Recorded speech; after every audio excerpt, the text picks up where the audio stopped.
Hello everyone, मेरा नाम है तरुण और आप देख रहे हैं स्मार्ट कीड़ा। अगर आप आरआरबी पीओ या फिर क्लर्क की प्रिपरेशन कर रहे हैं तो ये वीडियो आपका एक डायरेक्शन सेट करेगा। आपको ये समझ में आएगा कि किस तरीके से आपको क्वांट को अप्रोच करना है, क्या स्टडी मटेरियल यूज कर रहे हैं, किस टॉपिक पर कितना ध्यान देना है और एक स्ट्रॉन्ग रिजल्ट ओरिएंटेड प्लान को कैसे फॉलो करना है। अगर आप सिर्फ एक प्लान को फॉलो करके सिलेक्शन पाना चाहते हैं तो इस वीडियो को एंड तक जरूर देखिएगा। सबसे पहले हम बात कर लेते हैं कि आरआरबी पीओ और क्लर्क में हर एक टॉपिक से कितने कितने क्वेश्चंस आप एक्सपेक्ट कर सकते हैं। तो देखिए स्क्रीन पर। जैसा कि आप यहाँ पर देख पा रहे हैं, अगर मैं नंबर ऑफ क्वेश्चंस की बात करूं आरआरबी पीओ और क्लर्क में और प्रीलिम्स को अगर हम पहले फोकस करें तो यहाँ पर जो डिफरेंस आता है ना, वो आपका स्पीड मैथ्स और डेटा इंटरप्रिटेशन में ज्यादातर देखा गया है। स्पीड मैथ्स में आपके ये तीन टॉपिक्स इंक्लूड होते हैं, मतलब नंबर सीरीज जिसमें मिसिंग नंबर, रॉन्ग नंबर आते हैं, सिंप्लीफिकेशन, अप्रोक्सीमेशन और आपके क्वाड्रेटिक इक्वेशन। ठीक है। तो आरआरबी पीओ के केस में क्या होता है ना, इसके नंबर ऑफ क्वेश्चंस थोड़े से कम आता है with respect to the number of questions जो क्लर्क में आते हैं। इसी तरीके से अगर डेटा इंटरप्रिटेशन की मैं बात करूं तो यहां पर नंबर ऑफ क्वेश्चंस थोड़े से ज्यादा होते हैं। किसके रिस्पेक्ट में? जो नंबर ऑफ क्वेश्चंस आपके क्लर्क के प्रीलिम्स लेवल में आते हैं। ठीक है। अर्थमेटिक के क्वेश्चंस ऑलमोस्ट सेम ही रहते हैं। इट्स जस्ट दैट जो लेवल ऑफ क्वेश्चंस रहेगा वो पीओ में थोड़ा ज्यादा रहेगा, किससे? क्लर्क से। ठीक है। अब किस पर कितना फोकस करना है उसको आगे आके मैं समझाऊंगा। अभी हमने प्रीलिम्स की बात कर ली। मेंस में अगर आप देखेंगे तो डिफरेंस जो आपको दिखेगा ना, वो नंबर ऑफ क्वेश्चंस जो स्पीड मैथ के हैं उसी में दिखेगा। मतलब क्या? पीओ में आपके पास स्पीड मैथ के क्वेश्चंस कम आते हैं जो क्लर्क में आते हैं उससे। रीजन क्या है? थोड़ा सा हमें क्लर्क का लेवल इजी करना होता है, इस वजह से वहां पर नंबर ऑफ स्पीड मैथ के क्वेश्चन ज्यादा मिल जाते हैं। बाकी आपको फोकस रखना पड़ेगा किस पर? अपना अर्थमेटिक, डीआई पर और डीएस क्वांटिटी बेस्ड क्वेश्चंस जो होंगे उन पर। डीएस और क्वांटिटी बेस्ड क्वेश्चंस आपके अर्थमेटिक अगर आपका स्ट्रॉन्ग है, इन दैट केस आप उसको कवर कर लेंगे, so don't worry about it. ठीक है। ये बात समझ में आई। अच्छा, अब हमें फोकस किस पर करना है? अगर आप अपना बार सेट करेंगे पीओ पर तो आप क्लर्क भी कवर कर लेंगे, इजंट इट? अगर आप मानकर चले, आप टारगेट लेकर चलते हैं कि आरआरबी मैं क्लर्क ही केवल करूंगा और उसकी प्रिपरेशन करते हैं, तो आप पीओ तो छोड़ ही दीजिए। हो सकता है आप क्लर्क भी क्लियर ना कर पाए बिकॉज आपने टारगेट ही अपना कम रखा है। तो कोशिश करिए, अपना टारगेट रखिए आरआरबी पीओ का, मतलब उसकी प्रिपरेशन आपको करनी है सो दैट क्लर्क भी आप उसमें कवर कर पाए। ये बात समझ में आ गई। अब आगे जाके मैं आपको बताऊंगा कि प्रीलिम्स में आपको किस पर ज्यादा फोकस करना है, अपनी जो प्रिपरेशन है उसको किस तरीके से रखना है। देखिए, ये हम बात करेंगे प्रीलिम्स की और यहां पर मैंने आपको तीन पार्ट में डिवाइड करा है: स्पीड मैथ्स, अरिथमेटिक और डेटा इंटरप्रिटेशन या फिर केस लेट। ठीक है। तो आपको क्या करना है, जो आपका फोकस होना चाहिए ना, यू नो दैट कि आपकी स्पीड मैथ के क्वेश्चन थोड़े से ज्यादा आते हैं, बट आपको जो अपना फोकस रखना है उसका 25% आप रखेंगे स्पीड मैथ पर, 40% आप रखेंगे अरिथमेटिक पर। क्यों, मैं अभी आपको समझाऊंगा। और बाकी का 35% आप रखेंगे किस पर? डेटा इंटरप्रिटेशन और केस लेट पर। अब रीजन क्या है उसको थोड़ा सा ध्यान से समझिएगा। आपके पास स्पीड मैथ में कैलकुलेशन सबसे ज्यादा इंपॉर्टेंट है। कैलकुलेशन में मतलब क्या? आपको टेबल्स अच्छी आनी चाहिए, आपके पास क्यूब अच्छे होने चाहिए, आपको क्यूब याद होने चाहिए, स्क्वायर्स याद होने चाहिए। ठीक है। आपको केवल इस पर ज्यादा फोकस रखना है। अगर आप ये क्लियर कर लिया ना, और थोड़ा सा बेसिक अगर आप परसेंटेज का समझ गए, तो सिंप्लीफिकेशन, अप्रोक्सीमेशन आपका अच्छा हो जाएगा। और अगर आपकी कैलकुलेशन अच्छी है, इन दैट केस आप नंबर सीरीज में पैटर्न भी अच्छी तरीके से समझ पाएंगे। ठीक है। और उसके बाद क्वाड्रेटिक इक्वेशन की अगर हम बात करें तो वहां पर फैक्टर्स हमें देखने पड़ते हैं, तो वहां पर भी आपकी कैलकुलेशन बहुत ज्यादा इंपॉर्टेंट है।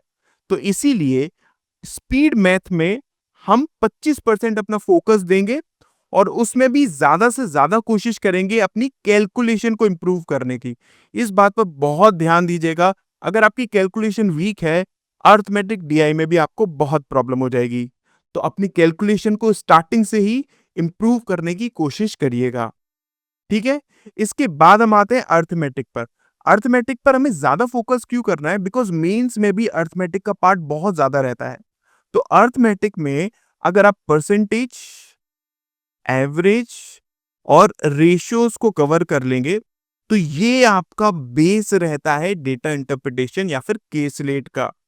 अगर ये आपका वीक रहेगा, इन दैट केस डीआई में आपको बहुत प्रॉब्लम हो सकती है। तो कैलकुलेशन के बाद हमारा जो फोकस रहेगा वो इन टॉपिक्स पर ज्यादा रहेगा, इनको हमें ज्यादा से ज्यादा स्ट्रॉन्ग करना है। बाकी इसके अलावा जितने भी टॉपिक्स हैं हमारे, profit and loss, SICI, time and work, उन सबको भी हमें कवर करना है, उनके कॉन्सेप्ट कवर करने हैं, उसके बाद उन पर बेस्ड क्वेश्चंस भी हमें सॉल्व करना है। जैसे कि मैंने बताया प्रीलिम्स में आपके क्वेश्चंस आते हैं अर्थमेटिक के, और मेंस में भी आपका डीएस के क्वेश्चंस उस पर बेस्ड हो सकते हैं, क्वांटिटी बेस्ड हो सकते हैं। तो इसलिए अर्थमेटिक बहुत ज्यादा इंपॉर्टेंट है। समझ में आ गई? इसके बाद हम बात करते हैं हमारा डेटा इंटरप्रिटेशन का। तो देखिए प्रीलिम्स के केस में आप डीआई के लिए tables, bar chart, line chart और पाई चार्ट कर लीजिए, यही काफी इंपॉर्टेंट है। ठीक है, केसनेट के केस में आपके जो क्वेश्चंस आते हैं वो जनरली इजी ही आते हैं। आप जितनी प्रैक्टिस करेंगे आपको समझ में आ जाएगा। उसके अलावा वेन डायग्राम के क्वेश्चंस पर थोड़ा सा फोकस ज्यादा करिएगा। ठीक है, तो यहां पर मैंने आपको बता दिया कि आपको स्पीड मैथ पर कितना फोकस रखना है अपना, अरिथमेटिक पर कितना फोकस रखना है अपना, और डेटा इंटरप्रिटेशन पर कितना फोकस रखना है। अब इसको किस तरीके से आप करेंगे उसको भी मैं बता देता हूं। देखिए, अगर हम 21 अप्रैल से बात करें तो हमारे पास 25 जुलाई तक एग्जाम, आपका जो एक्सपेक्टेड डेट है वो 27 है प्रीलिम्स की। तो हमारे पास अप्रोक्सीमेटली 96 डेज हैं। हमें इन 96 डेज को इस तरीके से डिवाइड करना है कि हम प्रीलिम्स को अच्छी तरीके से कर लें और मेंस का भी कुछ पार्ट इसमें कवर करना है, सो दैट हमें आगे जाकर दिक्कत ना हो। तो इसको मैंने 3 फेज में डिवाइड करा है। पहले फेज में हम इसे 41 डेज लेंगे, जो कि आपका 21 अप्रैल से स्टार्ट होगा और मई के एंड तक चलेगा। इसमें जो हमारा फोकस रहेगा वो रहेगा प्रीलिम्स पर, और इसमें हम कोशिश करेंगे हमारी, जैसे मैंने आपको बताया, कैलकुलेशन को अच्छा करने की, जिससे कि आपकी स्पीड बन पाए, और कंप्लीट अर्थमेटिक हम इसमें कवर करेंगे, जो कि concept plus easy to moderate questions पर डिपेंड करेगा। अब इसमें आप स्टडी मटेरियल क्या यूज कर सकते हैं, तो हम यहाँ पर स्पीड ड्रिल्स का यूज करेंगे।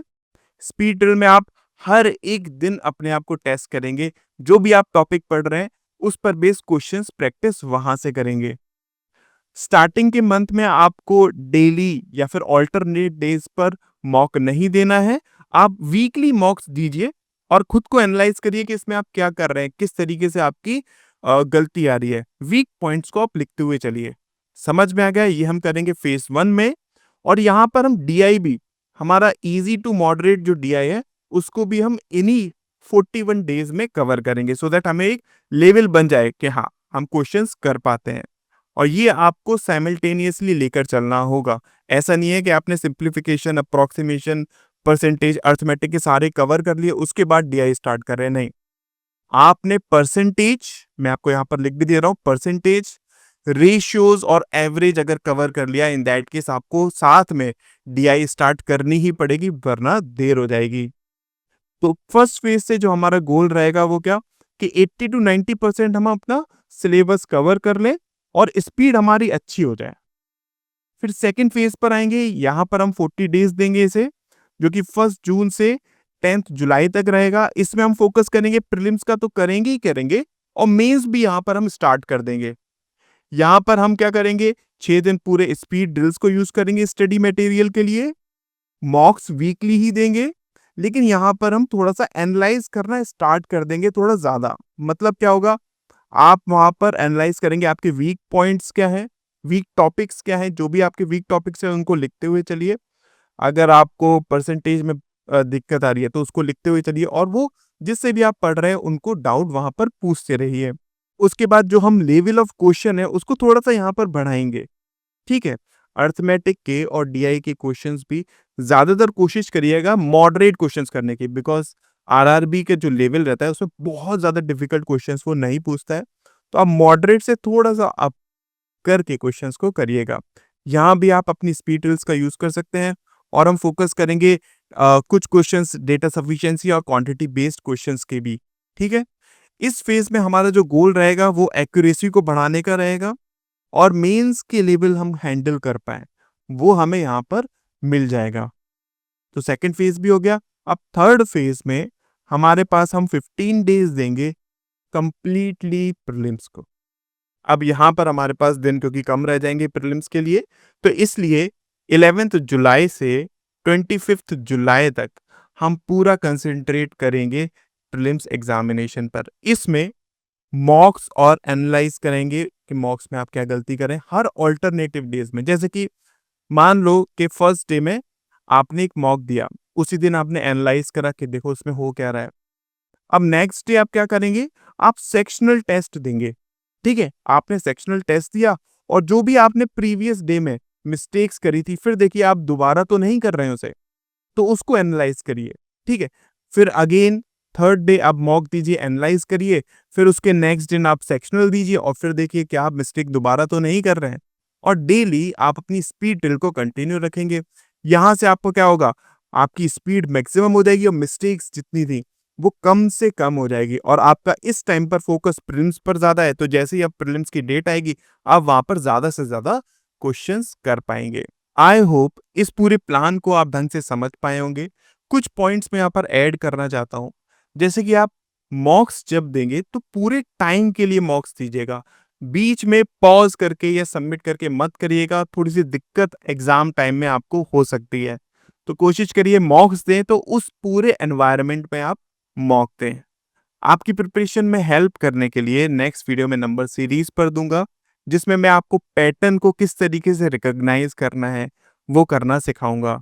अगर इस प्लान में कुछ भी ऐसा है जो कि आपको समझ में नहीं आया है तो कमेंट सेक्शन में मुझे ज़रूर बताइएगा। अगर वीडियो अच्छी लगी है तो वीडियो को लाइक और चैनल को सब्सक्राइब ज़रूर करिएगा। Thank you so much.